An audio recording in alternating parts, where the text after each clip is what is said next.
Oh, look at that. It's finally happening. It is finally happening. Things are actually moving in a good direction for Hollywood. And the biggest studio in Hollywood is at the forefront of it, pushing through. As Marvel Studios is picking back up on productions. And Shang-Chi is first.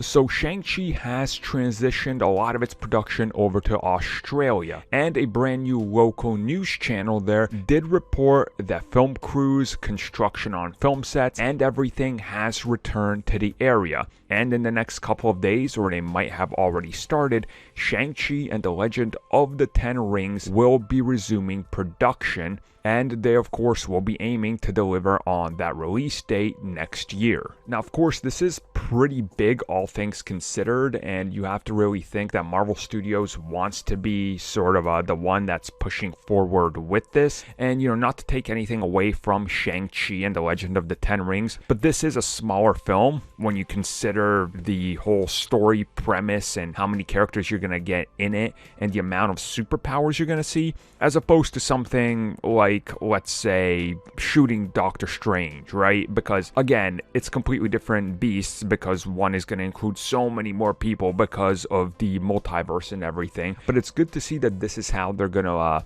slowly start rolling back into it. And for those of you that kept up with it, this is rather big, considering that they were still shooting in China when production shut down, meaning that they're doing what we've heard that WB was going to be doing, and multiple other studios where they're pulling production from wherever they were building new sets and new locations. They were going to wrap up entire films in one location now, not actually going to shoot on location to wherever was required. And again, Shang-Chi's a big one because China, they wanted to shoot there for authenticity, and now they're going to be just recreating all of these massive sets and streets to be able to complete it.